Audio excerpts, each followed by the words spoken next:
Go with me to John chapter 1. John chapter 1. So today we are going to be primarily focusing on verses 6 through 8.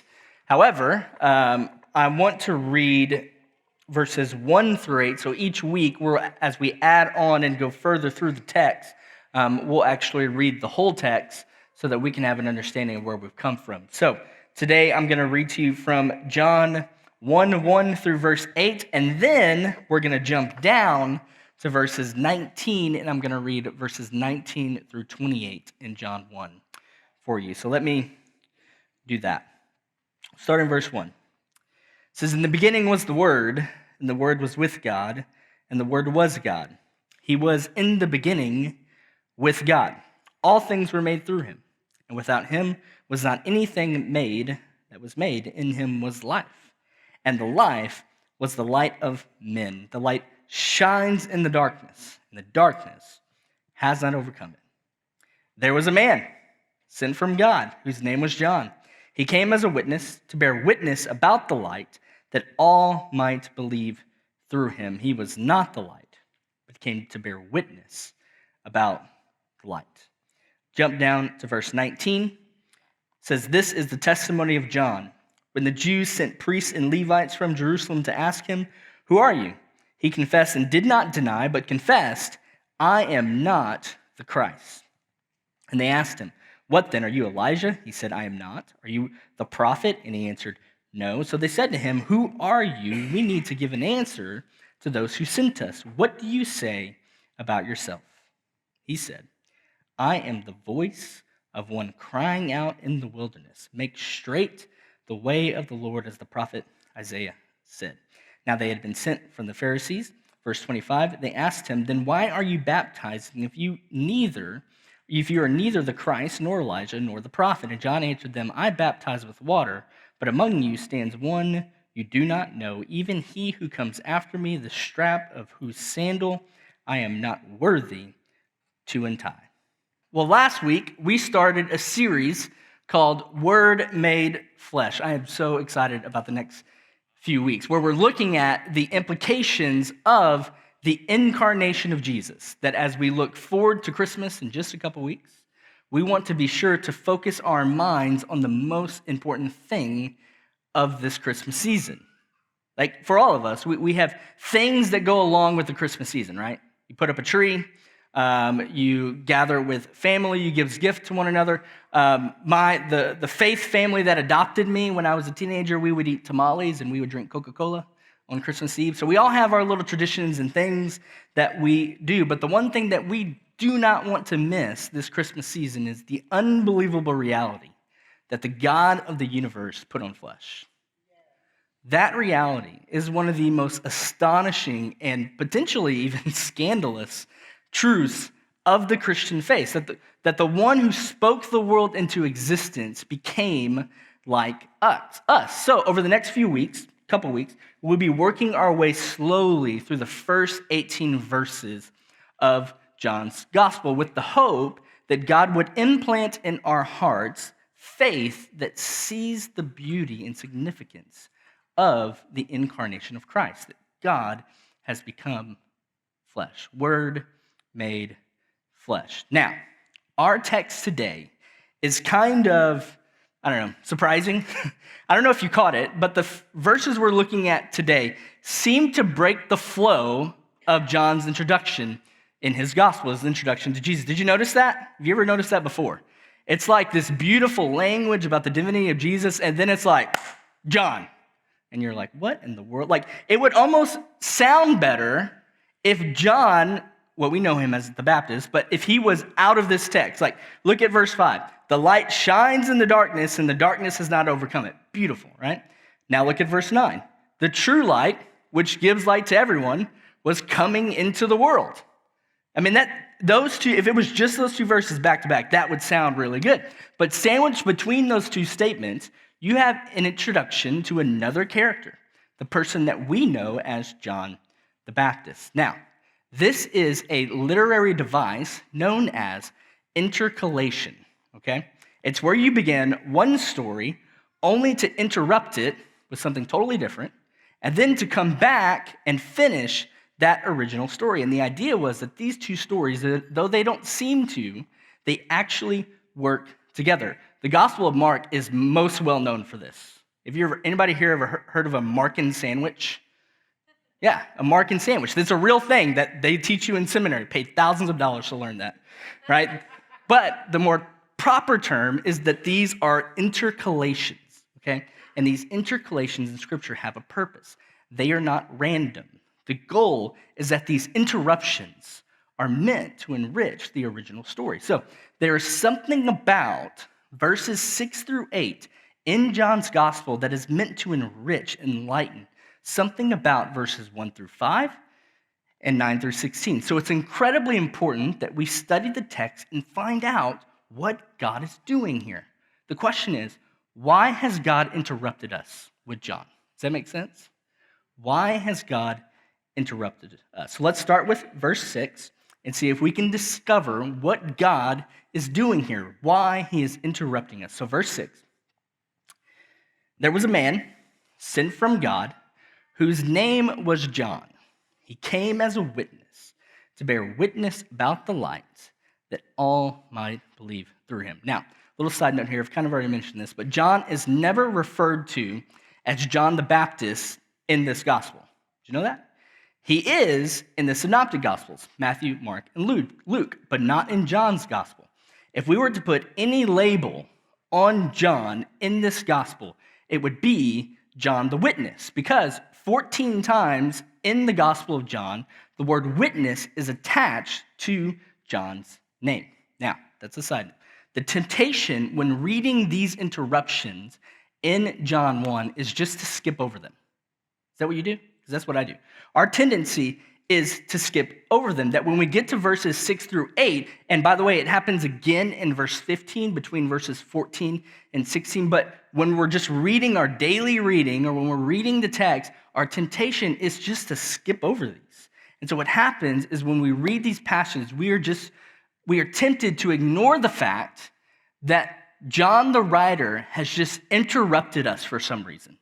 Right? And we want to get back to the meat of the text. So we just skip the part over John the Witness and we go back to reading about the divinity of Jesus. But the question we need to be asking is, why is John interrupting my reading about Jesus being the light of the world with some random dude named John the Witness or John the Baptist?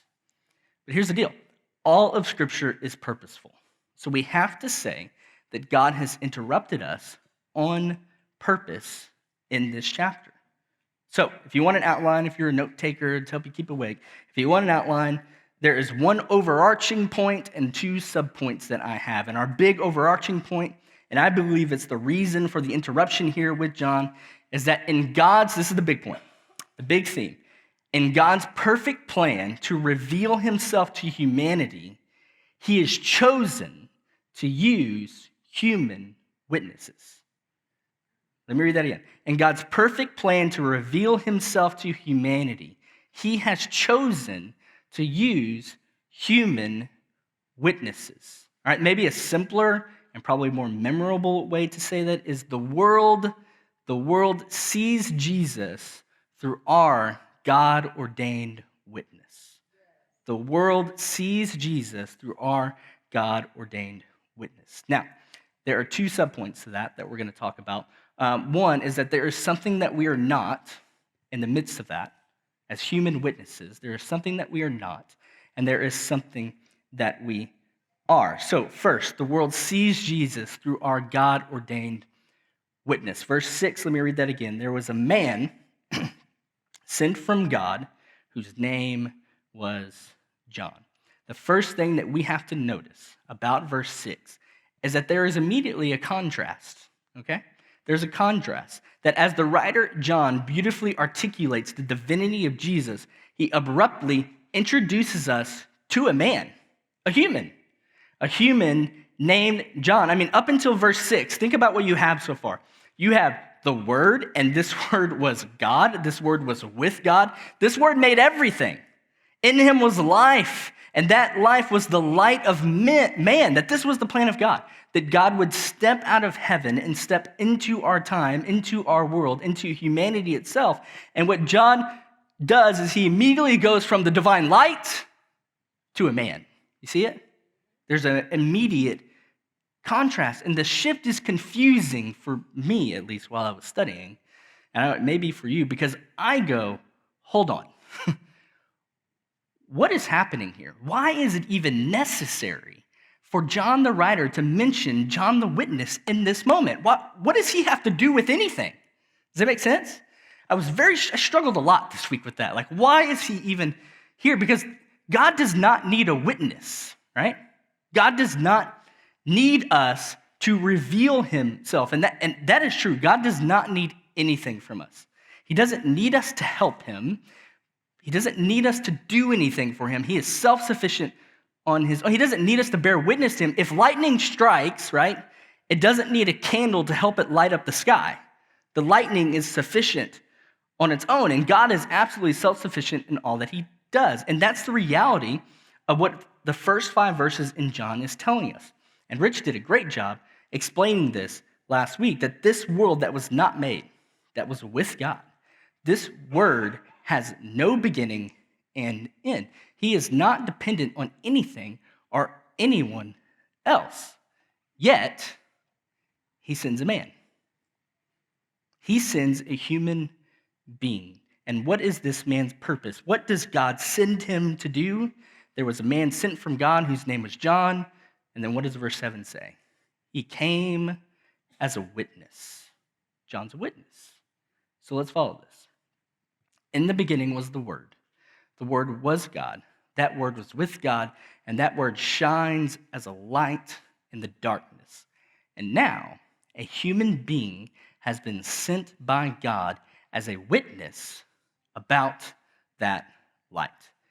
Could it be that in order for the world to see the light that shines in the darkness, in order for the world to see that the Word that was God, that was with God, the Word that has come as a light, in order for the world to see Jesus, could it be that God has deemed it necessary that there be a human witness?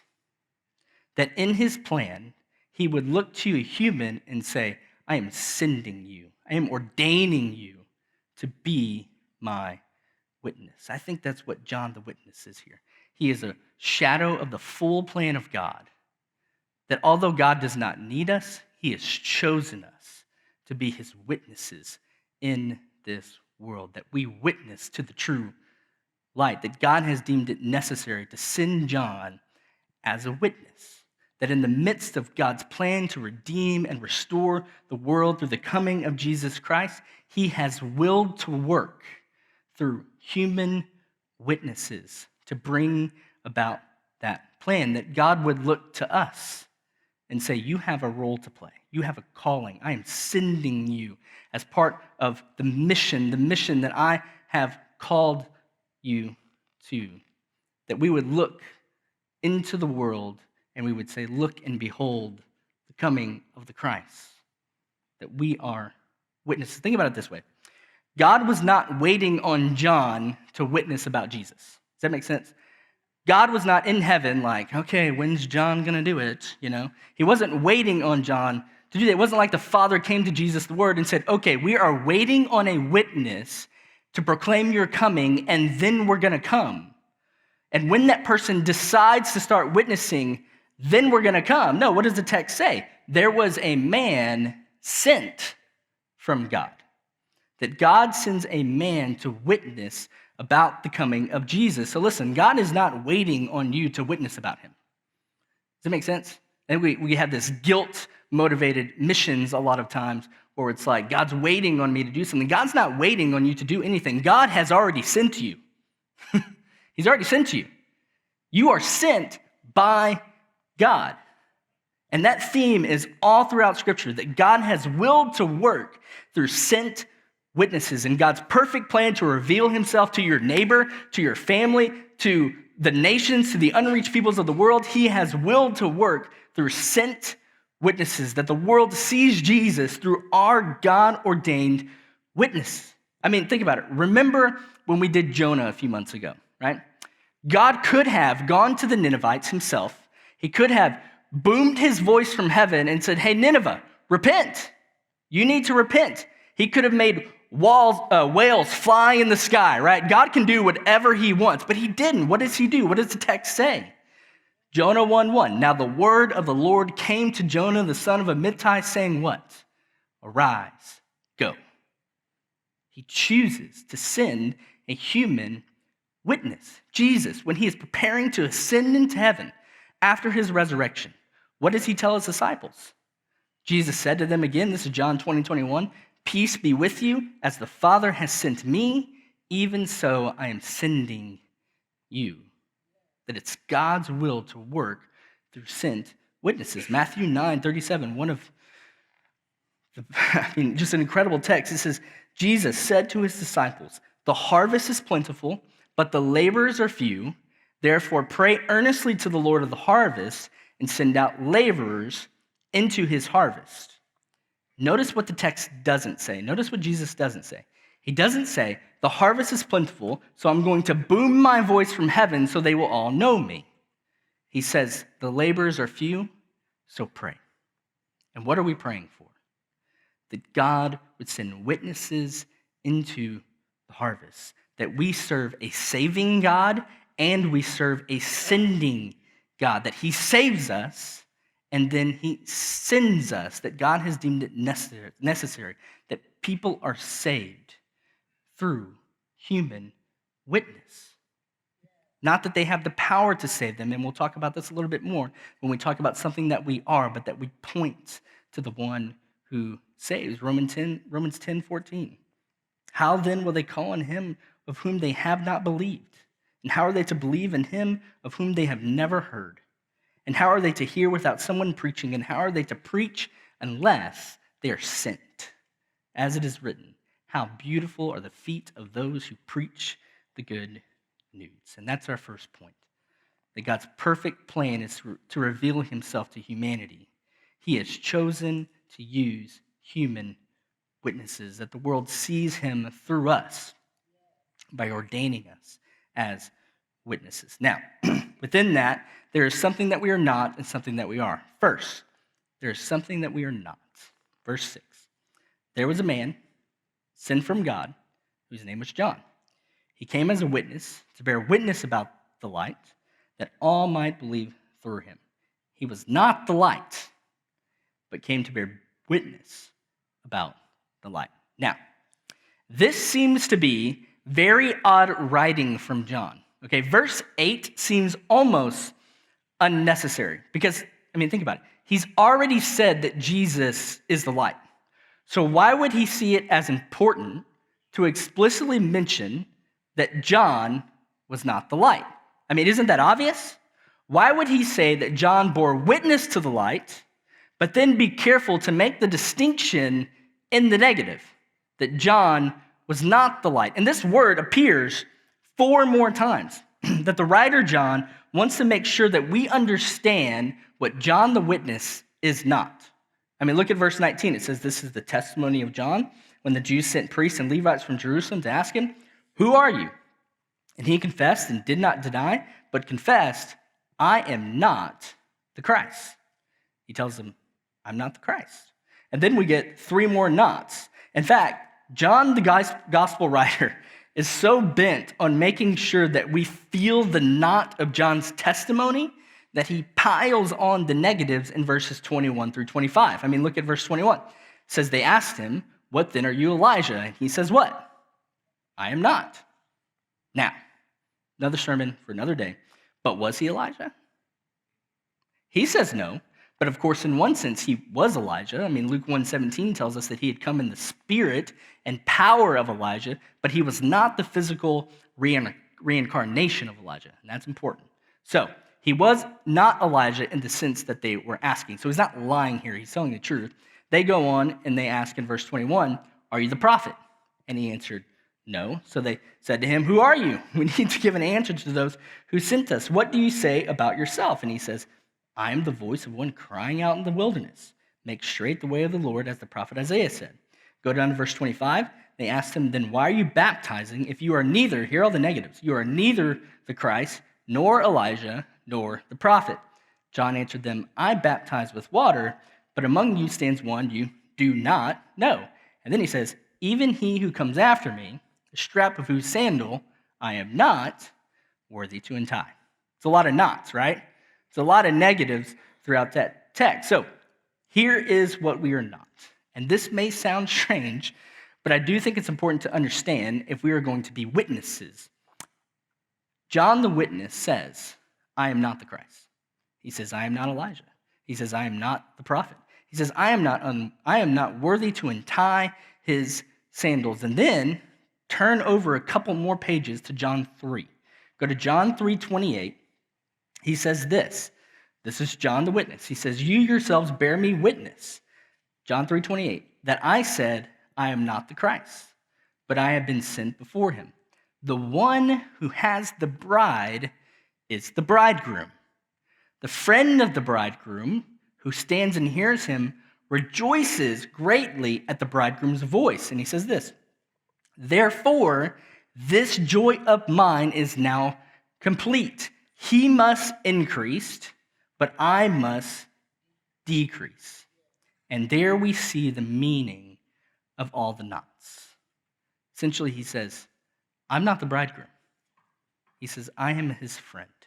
And when the bride joins the bridegroom, that was language that was communicate the covenant between God and God's people, that the church is the bride of Christ. And John says, when the bridegroom joins his bride and everyone looks away from me to him, he says, then my joy will be complete. I am a mere witness to the great light of Christ. And he says, it's my joy that he get all the praise and all the glory. In other words, here's what he's saying. We will not begrudge it when all the attention turns from us to him. That's the great knot, that we must decrease and he must increase. We must not make much of ourselves, but we make much of him. I mean, consider the words of Paul in 1 Corinthians 3. Verse 5, it says, what then is Apollos? What is Paul? Servants through whom you believed, as the Lord assigned to each. He says, I planted, Apollos watered, but God gave the growth. Or 2 Corinthians 4:5, here's what he says. He says, for what we proclaim is not ourselves. There's a lot of churches, a lot of Christians who what they're really proclaiming is themselves. And I think we all get caught up in that. We proclaim ourselves instead of proclaiming the death and resurrection of Christ. He says, what we proclaim is not ourselves, but Jesus Christ as Lord, with ourselves as your servants for Jesus' sake. For God who said, let the light shine out of darkness, has shone in our hearts to give the light of knowledge of the glory of God in the face of Jesus. The great knot is important because we can get confused and easily begin to think, one, that the salvation of others is dependent on us. That we are filled with this burden, but it's not the right burden. We take on the burden of salvation for your son, your daughter, your sister, your brother, your aunt, your uncle, the neighbor, the unreached. We take on these burdens that God never asked you to take on. God never called you to take on the burden of salvation for anybody else. Why? Because you are not the Christ. You're not the Christ. Christ is Christ. You are a mere witness of Christ. And we take on these burdens and we feel this deep guilt that God never asked us to put on ourselves. However, we are to have a great burden for the lost, for those who don't know him. We are meant to be moved to tears over the lost. And we're supposed to be driven to prayer, because in prayer, you are relinquishing any claim of power you have. Any claim of power you have. You want to know if you think too much of yourself? The person who thinks too much of themselves doesn't pray. They have not given their control over to God. You try to take control for yourself. We are mere witnesses to his work, and our witnessing is not about us, it's about him. That he must increase, and we as the church, we must decrease. That's what we are not. Simply put, we are not the Christ, and we shouldn't try to be. God has not asked us to. We do not have the power to save, but we have been tasked with pointing to the one who does. So, if we're not that, what are we then? If John is not the light, then what is he? Look at verse 6 and 7 again. You're going to have this memorized by the time we're done, right? There was a man sent from God whose name was John. He came as a witness to bear witness about the light, that all might believe through him. So John is a witness to the light. So a witness is a person who has some knowledge and some experience that is valuable to establishing a fact. We many times associate that word with what? Courtroom, right? So, story time. This past Monday, I got summoned for jury duty. After 15 years, they finally got me. So I get there, and there are 100 of us there, and they bring us all into the courtroom, which, by the way, how many of you have ever been through the jury duty process? It's like half the room. The other half, they're coming for you, all right? You just get ready. They're probably listening, and they're coming, all right? Okay, well, the case that I was summoned for was a capital murder case. So it was a big case. And the lawyers took their time in vetting us because it was such a big case. And when the state got up, they spent a very large chunk of their time, a very long time, establishing what is meant by the phrase "beyond a reasonable doubt." Right? That in order for a juror to convict someone, the burden of the responsibility is on the state to prove beyond a reasonable doubt that someone did do what they are accused of. So the lawyers for the state used a specific image to explain what is meant by beyond a reasonable doubt. And I'm going to put that image on the screen right there. It was an image similar to this one. Boom. Okay. So they went on to explain that you can reasonably believe that that is what? A shark, right. That is a puzzle of a shark. It doesn't mean that you have every puzzle piece in the right place, but you have enough of the pieces to have an understanding of what the image is. And then she said something, this lawyer, she said something that I think God brought back to my mind as I was studying and just thinking about the idea of what it means to be a witness to the light. The lawyer said, it is our job to make the pieces make sense for you. She said, our goal is to take every piece of evidence, such as witness testimony, and help you understand how the puzzle fits together. And as I was studying, I couldn't help but think about that imagery, right? That God has revealed to us himself. He has given us knowledge. We know him. We know what he has done in us. We know what he's done through us. We know about his love, his power, his friendship, and his kindness towards us. We know him, and we have experienced him. We have experienced his faithfulness. We have experienced his presence when we suffer, when we're hurting. We know we know what it means when we say God is present with us. We can taste it. We can feel it. We know what that means. We've experienced what it means to desire him. And with that experience and knowledge, we move through the world as a witness that God is the one putting together the puzzle, right? God's putting together the puzzle that is the mystery of the gospel. And while, yes, in this life it may seem incomplete, full restoration is not here yet. We still suffer. We still fight the battle with sin and doubt. We still feel the loss, especially during the Christmas season. So that puzzle may be incomplete, but God uses our lives as a witness in the story. If the burden of proof is on God, then he has chosen to use us, his witnesses, as the puzzle pieces, and he will move us wherever he chooses to move us, right? That he is displaying who he is to the world, and we as his witnesses, and we're that puzzle that can display who God is. How do we do that? There's two words that are very helpful in this text. John 1:23, the first word is voice. He says, I am the voice of one crying out in the wilderness. What does John say that he is? He says he's a voice. He's a voice that points to the coming of the Messiah, and it's no different for us. John the witness cried out that he's coming, and we have the privilege of crying out that he has come. And all throughout this text, man, that voice, it's filled with Christ exalting truth, that our voices are meant to be filled with Christ exalting truth, that we are alive in Christ to use our voice. We have voices that are meant to worship Christ, to proclaim Christ, to proclaim right and true things about Christ. This voice, it comes through conversation, it comes through emails, it comes through text messages, that this Christmas season we would have voices that exalt Christ like John does. I mean, look, in John 1:15, it says, was he of whom I said, he who comes after me ranks before me, because he was before me. John 1:34, he says, and I have seen and have borne witness that this is the Son of God, so that we would use our voice to be a witness to the light. The second word that is helpful is the word behold. So think about this.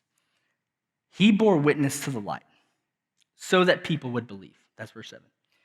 So here's the question. How do you bear witness to a light?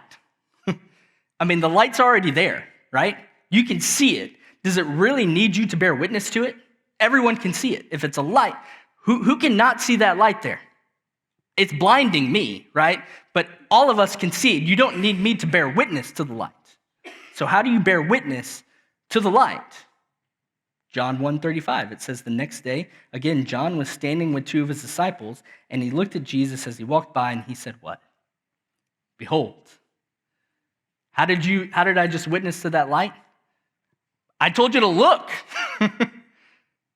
That when Jesus walks by, John the witness says, behold, look. That's how we bear witness to the light. That we would take those around us, and we wouldn't be comfortable with just talking about the weather or sports, but that we would have the confidence and boldness that they pray for in Acts to say, behold. Maybe you wouldn't use that word, but you would say, look. Look at the Christ. He has come. That's what we are. We are people who bear witness to the light. We behold Christ. I want to read that text that Steve read earlier. It says, we all, this is 2 Corinthians 3:18, with unveiled face, beholding the glory of the Lord, are being transformed into the same image from one degree of glory to another. For this comes from the Lord who is the Spirit. That word beholding, to behold, it can mean to contemplate or to consider. So as witnesses, we behold Christ. We consider, we contemplate Christ. And when we do that in our witnessing, we are being transformed.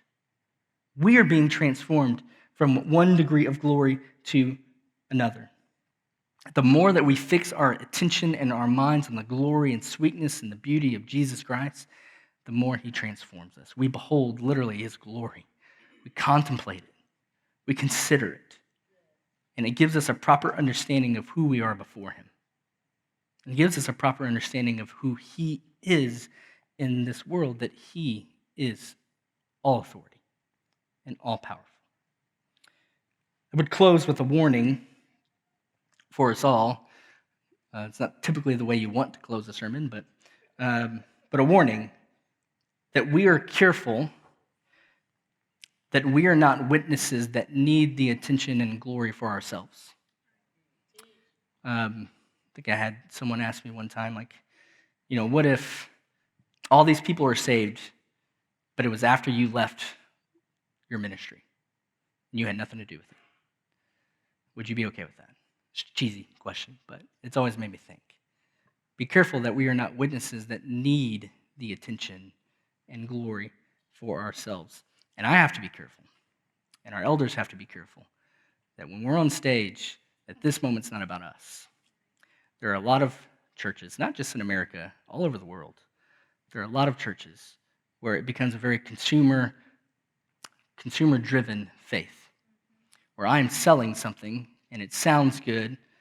It's not necessarily true, but it sounds good, and the congregation eats it up because it's entertaining.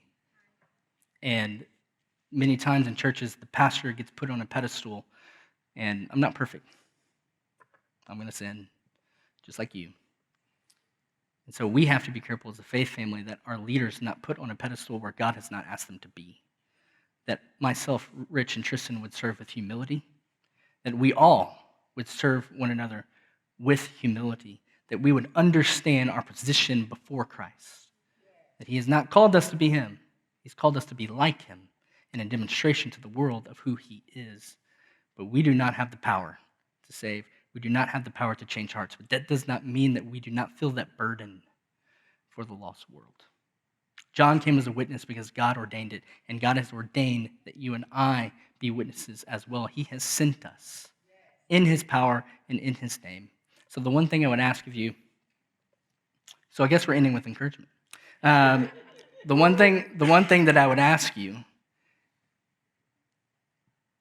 do you have a proper burden for the people around you? Think about your family, your neighbors, the people you're going to see over the next couple of weeks in this Christmas time.